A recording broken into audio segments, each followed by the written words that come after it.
This is probably one of the weirdest consoles in my collection. It's the Retron 5 by Hyperkin, released in 2014, advertising the ability to play your old games from the cart. You have the Game Boy Advance, the Famicom, the NES, the Super Nintendo, then you have the Sega Genesis. Now these things caught a lot of flack back in the day because they had not the greatest emulation. You pop in a game and what it does is it dumps a ROM of that game to the flash memory or to your SD card here on the back of it, and then it uses an emulator to run your game sometimes. Compatibility is a little bit all over the place when it comes to the Retron 5. I've had to jiggle my carts multiple times just for the system to recognize it, but other stuff works fairly well, like the Game Boy Advance slot. I've never had a problem with that. You pop it in, it downloads your GBA game, and you can run it off the system. One of the coolest features is on the side panels. You have both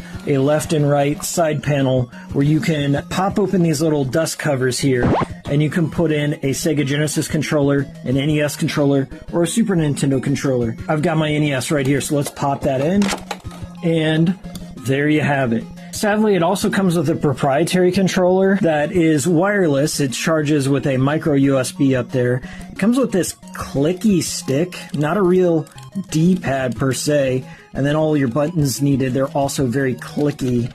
And they've got a couple of triggers for your Game Boy Advance games. It feels very cheap, not my favorite controller, and it just looks weird. So I usually just keep it in the back of the console there. Also, if you're looking into getting into import gaming, it'll play Famicom cartridges, which is essentially the Japanese NES. While this is kind of a bad emulation machine and not as good as having the authentic consoles hooked up to a CRT, the Retron 5 still has a cool concept, and I wish there would be more all-in-one sorts of emulation boxes that make getting into retro collecting a bit more accessible.